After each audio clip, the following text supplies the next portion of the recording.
So today I'm going to talk about the award-winning series 6 Feet Under that was on HBO and how it ties into my Mortuary College in California. Stay tuned.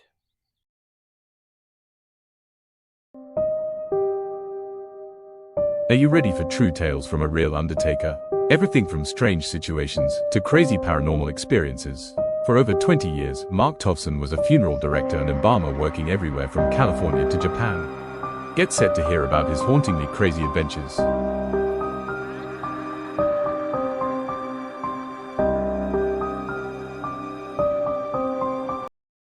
Hello, YouTube. Welcome back. I'm glad you came back and I have another interesting episode for you. I hope it's interesting at least. Today I'm going to be talking about the series 6 Feet Under. Uh, It was on HBO 2001 to 2005, created by Alan Ball. Uh, Probably one of the most accurate funeral series that I've seen. There was a lot of problems with it, but mostly it was good. Um, a lot of the stories had to do with people I either went to school with or they were they knew firsthand about these things that happened in the stories. And my ex-wife, she used to work at the funeral business. Well, when this series came out, we were watching it, and she was amazed that I knew all these stories. At first, she thought I was lying, and then I'd tell her, "No, this is how this ends." And once it was over, she'd go, "Wow, I didn't believe you." Well, yeah, a lot of the stories had to do with people I either went to school with or funeral homes in the area, so I heard the stories. Um, so yeah, the first thing I'm going to discuss is the embalmer Rico. He went to Cypress College where I went in the show. I'm not sure where David went, the one brother. It sounds like he might have went somewhere else to another college.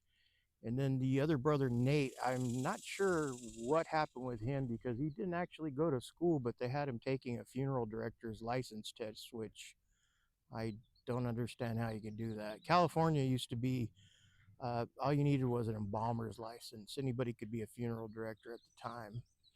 Um, anyways, so yeah, went to Cypress College, they said, and he supposedly was an expert in restoration of people in accidents. Uh, we'll get into that a little bit. The first story I'm going to go with has to do with the African American man whose wife died, and he was really antagonistic towards them and kept wanting to see her. And he'd come over and have them take her out so he could be with her. Um, and then in the end, he ended up passing away at the side of the casket, holding on to her hand. Uh, Now, this is a true story. I heard this from one of my classmates. He said that the gentleman would come in and all hours of the day and night demanding to see her. They'd have to take her out. Uh, he was not very nice with them. And yeah, in the end, he ended up passing away right at the side of the casket with her. Uh, there's another incident I had kind of like that later on in my career, but I'll get to that at another time. Uh, the other one was the gay man that was murdered. Yeah, that was kind of a big thing at the time. Uh, he was beaten to death by a couple of guys. They ended up getting arrested and got life in prison. Um, I remember that one of the students embalmed him that I went to school with, and it was a big thing in Southern California when this happened. Uh, Now, a lot of people ask me about, the one brother David was gay, and a lot of people ask me about, is there a lot of gay funeral people, in the funeral business? Uh, the answer is yes, there is. Uh, I don't know why there's it's probably a bigger proportion than in other careers. I mean, of course, there's gay people in everything, but he, for in that business, for some reason, it seemed like there was quite a few gay people, and it didn't bother me one bit. They never bothered me. As a matter of fact, they actually did a very good job because I think they were more uh, with people's feelings, and they worked well with families and stuff. And so, yeah, it was for some reason there was more people in the business. I think a lot of it too is that because you're a lot of times not working with the public, and in that business you kind of don't ask a lot of questions, and there's a lot of kind of things kept quiet. uh, Maybe that's why they drift towards that kind of work. But yeah, it was a higher proportion than any other job I knew. But like I said, they've always did a great job, and I never had a problem. um, Now, as far as the restoration, uh, in one episode, a man falls in. Well, he was cleaning out some kind of a mixer. I don't know if it was a bread mixer or a meat mixer, but it had some chopping blades, and the guy accidentally turned it on while he was in there, and he chopped them up. Uh, and then there was another episode where the lady was sticking her head out of the limousine and got hit in the head with a crane that was a little bit too low.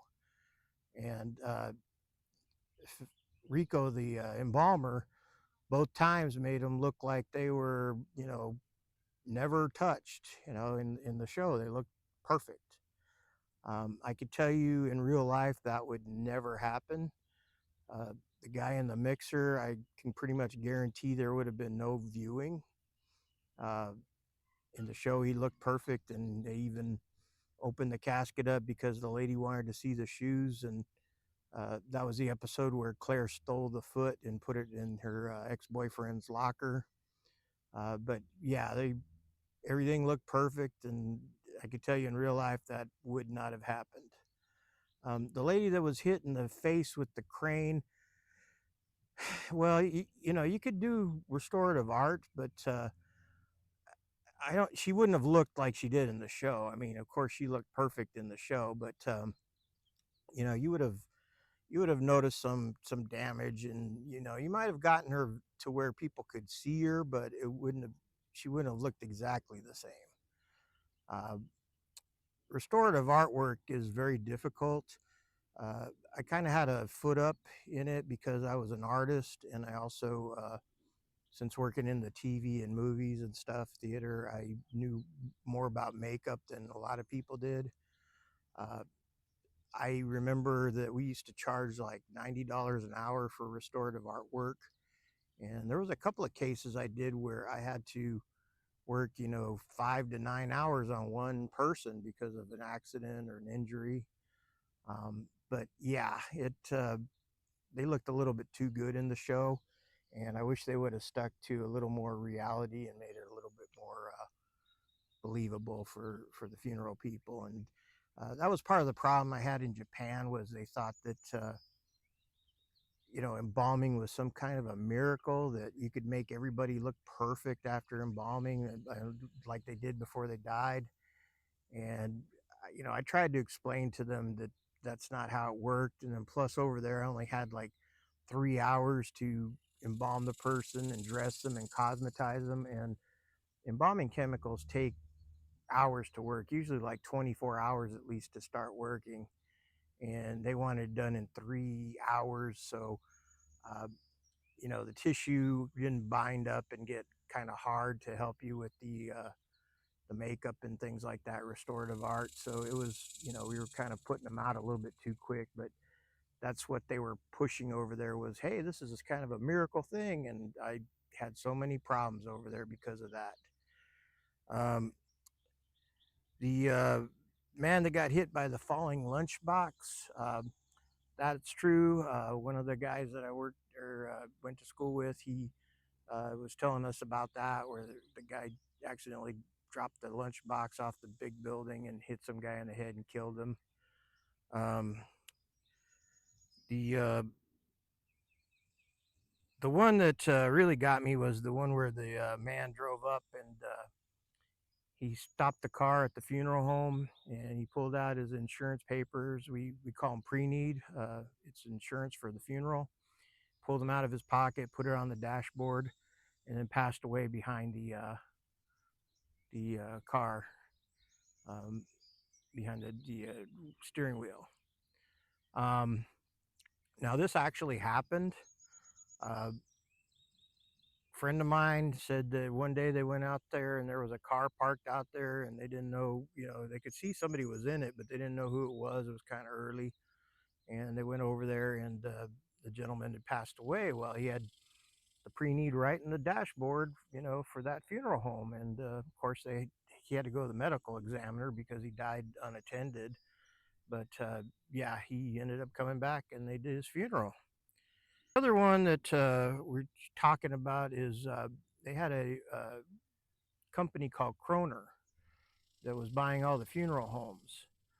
Uh, this was unfortunately really true. I worked for this corporation.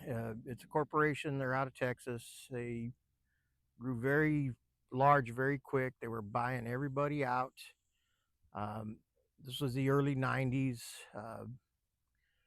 The thing is if you didn't want them to buy you out, they owned stock or they had something on these suppliers, like the casket company, the embalming fluid people. Either they loaned them money or they signed some kind of contract with them saying, they couldn't sell if they said not to sell to somebody. So a lot of the independent people that wanted to stay independent had problems. It was pretty sad because, they really pressured them into doing stuff. Some of them, they pressured them into, selling out, and they didn't want to. Uh, Finally, a bunch of them, I think there was one from Canada, a group from Canada started buying some of them up to kind of get them protected from this. And there were several groups that started because of this. They ended up, kind of banding together to fight this takeover. And so now pretty much every funeral home in America is owned by a corporation one way or another. Um, I don't think there's too many family ones left. There's probably just a few, but it's pretty sad that they went to that extent. Uh, Now, the big one was in the first season when Rico went to work for Kroner. They David and Nate couldn't offer him enough money or a partnership, so he decided to go work for Kroner. Um, well, they needed help, so they hired this woman named Angela, and Angela was very outspoken, pretty girl, dressed real sexy in the embalming room while she was embalming.